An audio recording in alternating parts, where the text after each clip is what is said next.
Hello friends, ಈ ವಿಡಿಯೋದಲ್ಲಿ ಬಂದು ಗೋಲ್ಡನ್ ಫಿಂಚಸ್ ಬಗ್ಗೆ ತಿಳ್ಕೊಬೋದು. ಅದ್ರ ಬಗ್ಗೆ ಇನ್ಫಾರ್ಮೇಷನು, ಕೇರಿಂಗು, ಬ್ರೀಡಿಂಗು ಮತ್ತು ಅದ್ರ ಏನೇನು ಫುಡ್ ಹಾಕಬೇಕು ಅಂತ, ಯಾವ್ಯಾವ ಕಲರ್ ಇದೆ ಅಂತ ಈ ವಿಡಿಯೋದಲ್ಲಿ ತಿಳಿಸ್ಕೊಟ್ಟಿದ್ದೀನಿ, ನೀವು ನೋಡ್ಬೋದು. ಈ ಗೋಲ್ಡನ್ ಫಿಂಚಸ್ ಬಂದು ಫಿಂಚಸ್ ವೆರೈಟಿಯಲ್ಲಿ ಬಂದು ಸ್ವಲ್ಪ ನೋಡೋಕ್ಕೆ ಕ್ಯೂಟಾಗಿ ಕಾಣಿಸೋದು ಇದು ಬರ್ಡ್ಸ್ಗಳು, ಮತ್ತು ಸ್ವಲ್ಪ ಯುನೀಕಾಗಿ ಇದೆ ಈ ಬರ್ಡ್ಸ್ಗಳು. ಇದು ಬಂದು ಆಸ್ಟ್ರೇಲಿಯಾ ಸೇರಿದಂಥ ಪಕ್ಷಿಗಳು. ಇದು ಬಂದು ಅಲ್ಲೇ ಜಾಸ್ತಿ ಕಂಡು ಬರೋದು. ಇದ್ರ ಲೈಫ್ ಸ್ಪ್ಯಾನ್ ಅಂತ ನೋಡೋಕೆ ಬಂದರೆ ಇದು 4 ಇಂದ 6 ವರ್ಷ ತನಕ ಬದುಕುತ್ತೆ ಇದು ಗೋಲ್ಡನ್ ಫಿಂಚಸ್ಗಳು. ಮತ್ತು ಈ ಪಕ್ಷಿಗಳು ಬಂದು 12 ಗ್ರಾಮ್ ಇರುತ್ತೆ ಈ ಪಕ್ಷಿಗಳ ವೆಯ್ಟು. ಮತ್ತು 4.9 to 5.5 ಇಂಚಸ್ ತನಕ ಈ ಪಕ್ಷಿಗಳು ಬೆಳೆಯುತ್ತೆ. ಅಂದರೆ ಅದ್ರ ಮುಖದಿಂದ ಅದು ಹಿಂದೆ ಬಾಲ ತನಕ 4.9 ಇಂದ 5.5 ಇಂಚಸ್ ತನಕ ಈ ಪಕ್ಷಿಗಳು ಬೆಳೆಯುತ್ತೆ ಗೋಲ್ಡನ್ ಫಿಂಚಸ್ಗಳು. ಈ ಗೋಲ್ಡನ್ ಫಿಂಚಸ್ಗೆ ಬಂದು ಇನ್ನೊಂದು ಹೆಸರು ಏನಂದರೆ ರೈನ್ಬೋ ಫಿಂಚಸ್ ಅಂತ ಕೂಗ್ತಾರೆ ಈ ಬರ್ಡ್ಸ್ಗಳಿಗೆ. ಮತ್ತು ಈ ಬರ್ಡ್ಸ್ಗಳಿಗೆ ಬಂದು ಕೇಜ್ ಸೈಜ್ ಬಂದು ಎಷ್ಟಿರಬೇಕಂದ್ರೆ 3 feet into 1.5 feet into 1.5 feet, ಅಂದರೆ 3 feet ಲೆಂತು ಮತ್ತು 1.5 feet ಬ್ರೆತ್ತು ಮತ್ತು 1.5 feet ಹೈಟ್ ಇರಬೇಕು. ಏನಕ್ಕಂದರೆ ಈ ಬರ್ಡ್ಸಿಗೆ ಬಂದು ಸ್ವಲ್ಪ ಫ್ರೀಯಾಗಿರೋಕೆ ಇಷ್ಟ, ಏನಕ್ಕಂದರೆ ಸ್ಟ್ರೆಸ್ ಆಗದಿಲ್ಲೇ ಇರುತ್ತೆ ಈ ಬರ್ಡ್ಸ್ಗಳು. ಮತ್ತು ಈ ಗೋಲ್ಡನ್ ಫಿಂಚಸ್ ಬಂದು ಸ್ವಲ್ಪ ಬ್ರೀಡ್ ಮಾಡೋಕ್ಕೆ ಕಷ್ಟನೇ, ಏನಕ್ಕಂದರೆ ಇದು ಬಂದು ಸ್ವಲ್ಪ ಸೇಫ್ಟಿ ನೋಡುತ್ತೆ. ಅಂದರೆ ಏನು ಜಾಸ್ತಿ ಈ ಥರ ಬೆಕ್ಕು ಆ ಥರ ಏನು ಬರೋದಿಲ್ಲ ಜಾಗದಲ್ಲಿ ಬಂದು ನೀವು ಬರ್ಡ್ಸ್ನ ಬಂದು ಸೇಫ್ಟಿಯಾಗಿ ಬ್ರೀಡ್ ಮಾಡಬೇಕು. ಮತ್ತು ಬ್ರೀಡಿಂಗ್ ಏಜ್ ಬಂದು ನಿಮಗೆ 1 year ಇಂದ 1.5 years ಇರಬೇಕು, ಅಂದರೆ ಬರ್ಡ್ಸ್ ಬ್ರೀಡ್ ಮಾಡೋಕ್ಕೆ ಬಂದು. ಈ ಗೋಲ್ಡನ್ ಫಿಂಚಸ್ಗಳು ಬಂದು ನಿಮಗೆ 3 ಇಂದ 6 ಮೊಟ್ಟೆ ತನಕ ಇಕ್ಕುತ್ತೆ ಈ ಬರ್ಡ್ಸ್ಗಳು ನಿಮಗೆ.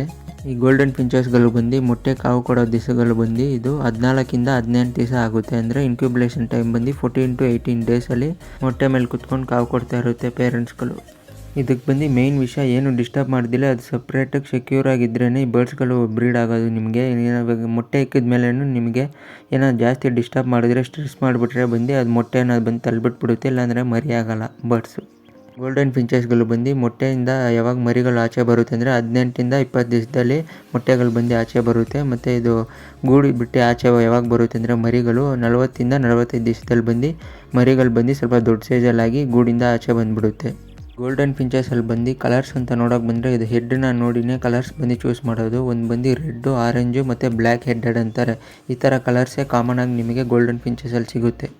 ಮತ್ತು ಗೋಲ್ಡನ್ ಫಿಂಚಸ್ಗಳಿಗೆ ಬಂದು ನಿಮಗೆ ಫುಡ್ ಅಂತ ನೋಡೋಕೆ ಬಂದರೆ ಇದು ಬಂದು ಗ್ರ್ಯಾಸಲ್ಲಿ ಬೆಳೆಯುತ್ತಲ್ಲ ಆ ಸೀಡ್ಸ್ನೇ ಜಾಸ್ತಿ ತಿನ್ನೋದು. ಅಂದರೆ ಈ ಥರ ಮಿಲ್ಲೆಟ್ಸ್ ಅಂತಾರಲ್ಲ, ಅದೇ ನವಣಿ ಕಾಳು, ಪರ್ಲ್ ಮಿಲ್ಲೆಟ್ಸ್ ಮತ್ತು ಸೀಡ್ ಮಿಕ್ಸ್ ಅಂತ ಸಿಗುತ್ತೆ ನೋಡಿ. ಇವಾಗ ತೋರಿಸ್ತಾ ಇದ್ದು ನೋಡಿ ಪಿಕ್ಚರಲ್ಲಿ, ಈ ಥರ ನಿಮಗೆ ಸೀಡ್ ಮಿಕ್ಸ್ ಸಿಗುತ್ತೆ.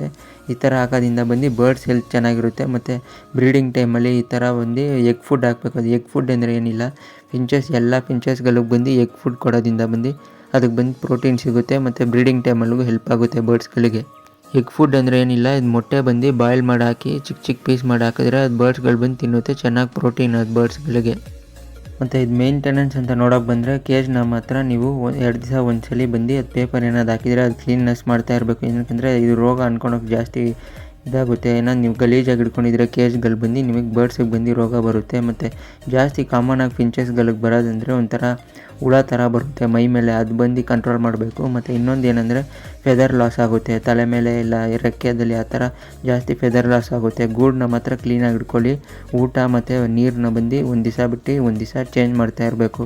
ಹೊಸ ನೀರು ಹೊಸ ಫುಡ್ ಇಕ್ತಾ ಬಂದರೆ ನಿಮಗೆ ಬಂದು ಬರ್ಡ್ಸ್ಗಳಿಗೆ ಬಂದು ಹೆಲ್ತ್ ಚೆನ್ನಾಗಿ ನೋಡ್ಕೊಬೋದು ನೀವು.